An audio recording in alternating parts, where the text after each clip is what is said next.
నమస్తే, నేను మీ రేవంత్ చలమల. సో ఒక్కసారి ఈ రోజు మార్కెట్ కి సంబంధించిన అప్డేట్స్ ఏంటో చూద్దాము. మార్కెట్స్ ఈ రోజు కొంతవరకు వాలటిలిటీ అయితే బాగానే ఉంది. డౌన్ సైడ్ మార్కెట్ కూడా డ్రాగ్ అయింది. ఈ రోజు నిఫ్టీ అయితే దాదాపుగా 1% వరకు కూడా డౌన్ సైడ్ వచ్చి 24,683 నియర్ దగ్గర క్లోజ్ అయింది.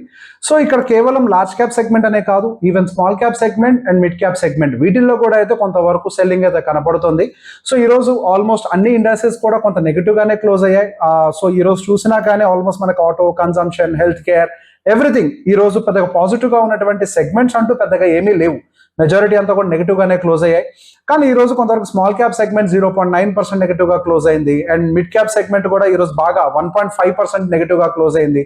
సో ఈ రోజు జరిగినటువంటి సెల్లింగ్ అంతా కూడా అక్రాస్ ద బోర్డ్ సెల్లింగ్ లాగా జరిగింది. ఏదో కేవలం ఒక మార్కెట్ క్యాపిటలైజేషన్ బేస్డ్ అన్నట్టుగా కాకుండా, ఒక సెక్టర్ రిలేటెడ్ అన్నట్టుగా కాకుండా అక్రాస్ ద బోర్డ్ సెల్లింగ్ అయితే కనిపించింది. ఇది కొంతవరకు వరింగ్ ఫ్యాక్టర్. అంటే అన్నిట్లో ఒకేసారి సెల్లింగ్ ఎందుకు ట్రిగ్గర్ అయింది, అసలు మార్కెట్ లో ఏది కూడా పాజిటివ్ గా డ్రైవ్ చేసేటువంటి ఆస్పెక్ట్ లేదన్నట్టుగా మనకు సెల్లింగ్ అనిపిస్తుంది. సో మనం ఇందాక మాట్లాడినట్టుగా ఆటో సెగ్మెంట్ అనేది కొంతవరకు ఎక్కువగానే సెల్లింగ్ ట్రిగ్గర్ అయింది. ఈ రోజు ఆటో సెగ్మెంట్ లో ఎందుకు అంత సెల్లింగ్ రావాలి? సో రీసెంట్ గా జరిగినటువంటి కరెక్షన్స్ లో ఆటో సెగ్మెంట్ లో విపరీతమైన కరెక్షన్ అయితే అబ్జర్వ్ చేశాం.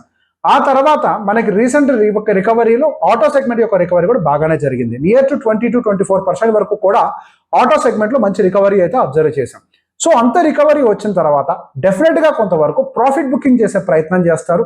సో ఈ రోజు మనం దాన్ని ప్రాఫిట్ బుకింగ్ యాక్టివిటీగా కొంతవరకు పరిగణించవచ్చు.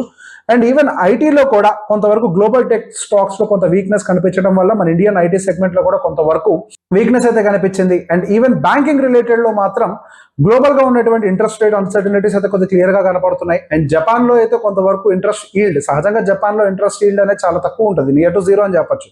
అక్కడ కొంతవరకు ఇంట్రెస్ట్ ఈల్డ్ అనేది కర్వ్ చేంజ్ అవ్వటము, అండ్ దాంతో పాటుగా ఫెడ్ చైర్మన్ యొక్క టేక్ ఎలా ఉంటుందో నాకు అన్సర్టనిటీ అయి ఉండొచ్చు, నెక్స్ట్ ఆర్బీఐ టేక్ ఎలా ఉంటుందో నాకు అన్సర్టనిటీ అయి ఉండొచ్చు. వీటన్నిటి నేపథ్యంలో కొంతవరకు మనకి బ్యాంకింగ్ సెగ్మెంట్ లో కొంతవరకు సెల్లింగ్ అనిపించింది. అండ్ ప్రాఫిట్ బుకింగ్ అనే వర్డ్ కూడా వాడచ్చు. రీసెంట్ గా మనకి మార్కెట్ లో చాలా స్టేబుల్ గా ఉన్నటువంటి ఒక సెగ్మెంట్ డెఫినెట్ గా బ్యాంకింగ్ సెగ్మెంట్. సో కంపారిటివ్ కొద్దిగా స్టేబుల్ గా అంటే కొంత ప్రాఫిట్ బుకింగ్ కూడా జరుగుతూ ఉండొచ్చు. అండ్ మెటల్ లో కూడా కొంతవరకు గ్లోబల్ కమోడిటీ ప్రైజెస్ లో వస్తున్నటువంటి ఫ్లక్చుయేషన్స్ వల్ల మెటల్ సెగ్మెంట్ లో కొంతవరకు సెల్లింగ్ అయితే ఈ రోజు కూడా కనిపించింది. ఈవెన్ క్రూడ్ ఆయిల్ లో కూడా కొంత వీక్నెస్ కూడా కనిపించింది. దాని గురించి కూడా నెక్స్ట్ డిస్కస్ చేసే ప్రయత్నం చేద్దాం. సో పర్టికులర్ గా గ్లోబల్ మార్కెట్ లో కొంతవరకు అన్సర్టనిటీస్ ఉన్నాయి. అవి కొంతవరకు ఈ రోజు ఇండియన్ మార్కెట్ ని కూడా ఇన్ఫ్లుయెన్స్ చేసుంటాయని అనుకుంటున్నాము. సో మోడీ యుఎస్ క్రెడిట్ ని కొంతవరకు డౌన్ గ్రేడ్ అయితే చేసింది. సో ఇంతకు ముందు అదర్ ఏజెన్సీస్ కూడా డౌన్ గ్రేడ్ చేశాయి. సో మొన్న వీకెండ్ అంటే మనం నిన్న సోమవారం అనుకుంటా, సోమవారం రోజున కూడా మనకి మోడీస్ కొంతవరకు యుఎస్ క్రెడిట్ ని డౌన్ గ్రేడ్ చేయడం ఒక అన్సర్టనిటీ. ఇది పెద్ద కన్సర్న్, ఇదేం చిన్న విషయం ఏం కాదు. సో డెఫినెట్గా ఇదైతే కొంచెం పెద్ద విషయమే. సో దాంతో కొంచెం వరకు మనకి డౌ జోన్స్ అండ్ నాస్డాక్ వీటిల్లో కూడా కొంత వాలటిలిటీ అనేది బాగానే పెరిగింది. ఏషియన్ మార్కెట్స్ ఈ రోజు మార్నింగ్ ఓపెన్ అవ్వడం స్లైట్ నెగిటివ్ గానే ఉన్నాయి. బట్ ఓవర్ ద టైం మనకి ఒక మిక్స్డ్ గా కనిపించాయి. అంటే కొన్ని నెగిటివ్, కొన్ని పాజిటివ్ గా అయితే ఏషియన్ మార్కెట్స్ కనిపించాయి. యూరోపియన్ మార్కెట్స్ కొంతవరకు న్యూట్రల్ గా ఉన్నాయి. And same global economic concerns అయితే కనపడుతున్నాయి మనకి ఈవెన్ యూరోపియన్ మార్కెట్స్ లో కూడా. అండ్ దాంతో పాటు ఇన్స్టిట్యూషనల్ యాక్టివిటీస్ కూడా మనం గమనించినట్లయితే ఎఫ్ఐఎస్ నిన్న నెట్ సెల్లర్స్ గా చేంజ్ అయ్యారు. ఒక 500 కోట్ల వరకు కూడా సెల్లింగ్ చేసినట్టున్నారు. డేటాస్ ప్రకారం 500 కోట్ల దాకా సెల్లింగ్ అనిపిస్తుంది. అండ్ డిఐఎస్ కూడా ఒక 200 కోట్ల సెల్లింగ్ చేశారు నిన్న సోమవారం రోజు. అది పెద్ద సెల్లింగ్ ఏం కాదు, ఇంతకు ముందు వాళ్ళు చాలా మటుకు బయింగ్ చేశారు. కాకపోతే సెల్లింగ్ టర్న్అవుట్ అవ్వటం అనేది కొంత నెగిటివ్ ట్రెండ్ కింద మేబీ రీటైలర్స్ కూడా ఫీల్ అయి ఉండొచ్చు. అండ్ దాంతో పాటుగా even futures and options data కూడా గమనించినట్లయితే నిన్న ఎఫ్ఐఎస్ క్లోజ్ అయిన తర్వాత వచ్చినటువంటి డేటా ప్రకారం వాళ్ళు ఆల్రెడీ కొంతవరకు నెగిటివ్ స్టాన్స్ అని తీసుకున్నారు. ఈవెన్ ప్రొప్రైటరీ ట్రేడర్స్ కూడా కొంత నెగిటివ్ స్టాన్స్ అయితే తీసుకున్నారు. సో వీళ్ళందరూ కూడా నిన్ననే కొంతవరకు ప్రిపేర్ అయిపోయారు. యాక్చువల్గా ఈ రోజు స్ట్రాప్ అయింది ఎవరు అని అంటే మనకి రీటైల్ ట్రేడర్స్ కూడా కొద్దిగా పాజిటివ్ పొజిషన్స్ లో ఉన్నారు. సో ఈ రోజు మార్కెట్ లో వచ్చినటువంటి కొంత సెల్లింగ్ వల్ల రీటైలర్స్ అందరూ ట్రేడ్ బాగానే ట్రాప్ అయ్యారు. ప్రొప్రైటరీ ట్రేడర్స్ అండ్ ఎఫ్ఐఎస్ కొద్దిగా లాభపడేట్టుగానే కనపడుతోంది.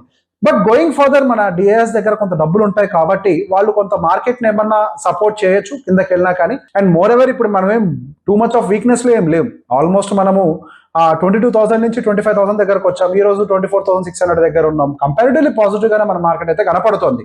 సో దాంతో పాటుగా కొన్ని టెక్నికల్ ఓవర్వ్యూస్ కూడా చూద్దాము. సో కొంతవరకు 24,700 బ్రేక్ చేయడం అనేది మాత్రం నిఫ్టీ పాయింట్ ఆఫ్ వ్యూలో కొన్ని సపోర్ట్స్ అయితే బ్రేక్ చేసినట్టుగానే కన్సిడర్ చేయాలి. వీక్నెస్ అయితే బాగానే ట్రిగర్ అయినట్టుగానే కనిపిస్తుంది. బట్ మనం ఒక్క రోజుతో ఏది కూడా జడ్జ్ చేయకూడదు. ఇది ఇలానే ఎస్కలేట్ అవుతుందా లేదా అనేది కూడా మనం అబ్జర్వ్ చేస్తూ ఉండాలి.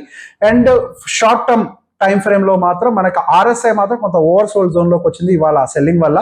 సో దాని వల్ల ఏమన్నా రేపు కొద్దిగా షార్ట్ టర్మ్ బౌన్స్ అండి, ఆ తర్వాత డైరెక్షన్ ఎటు వెళ్ళాలి అనేది ఒక డెసిషన్ తీసుకునే అవకాశాలు ఉన్నాయి. And even moving averages point of view లో మాత్రం మనకి కొంత బ్యారిష్ ట్రెండ్ అయితే ఇండికేట్ చేస్తుంది లాంగ్ టర్మ్ మూవింగ్ యావరేజెస్ ప్రకారం.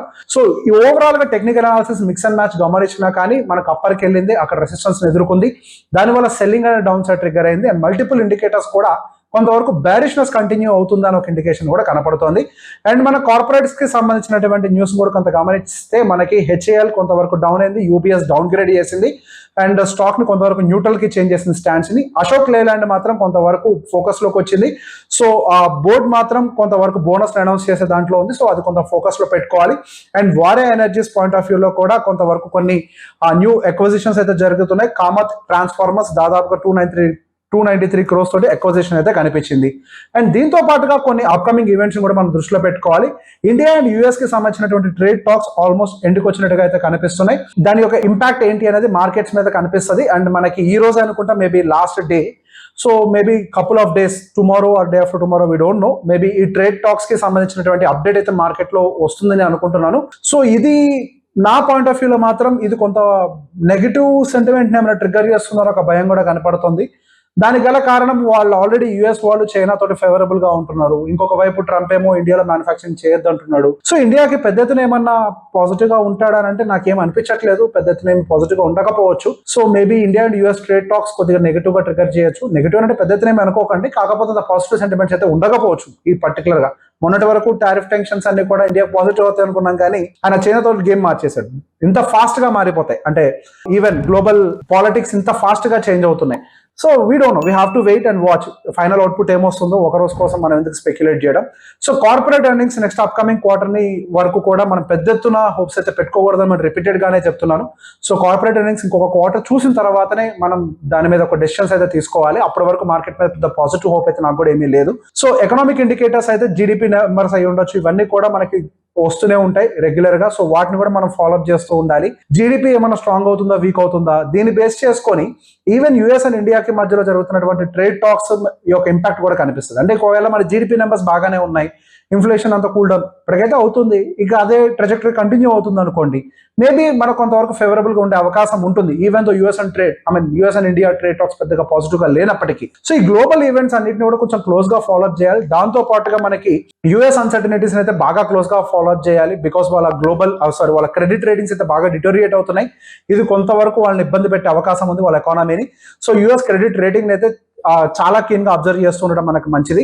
అండ్ దీంతో పాటుగా ఈవెన్ సపోర్ట్ లెవెల్స్ ఏవైతే ఉంటాయో వాటిని కీన్ గా అబ్జర్వ్ చేయాలి. నెక్స్ట్ నేను అనుకోవడం అయితే మార్కెట్ 24,300 నుంచి 24,500 దగ్గర స్ట్రాంగ్ సపోర్ట్ ఉంటుందని అనుకుంటున్నాను. మేబీ రేపు ఏమైనా సెల్లింగ్ ఉన్నా, ఎంత దూరం ఉంది గట్టిగా 180 పాయింట్స్ అంతే కదా. సో ఒకవేళ ఏమైనా సెల్లింగ్ ఉన్నా మేబీ ఆ జోన్ లో ఎక్కడైనా సపోర్ట్స్ వస్తాయేమో నేను అనుకుంటున్నాను. ఇంతకు ముందు అక్కడ రిజెక్షన్స్ కనిపించాయి కదా, సో అది రెసిస్టెన్స్ ప్రీవియస్ గా, ఇప్పుడు అది సపోర్ట్ గా మారే అవకాశం ఉందని నేను యాంటిసిపేట్ చేస్తున్నాను. సో అప్కమింగ్ ఈవెంట్స్ అన్నింటినీ కూడా మనం క్లోజ్ గా మానిటర్ చేస్తూ నెక్స్ట్ అప్కమింగ్ అనాలిసిస్ తోటి మళ్ళీ మీ ముందరకు వచ్చే ప్రయత్నం చేస్తాను. Thank you very much.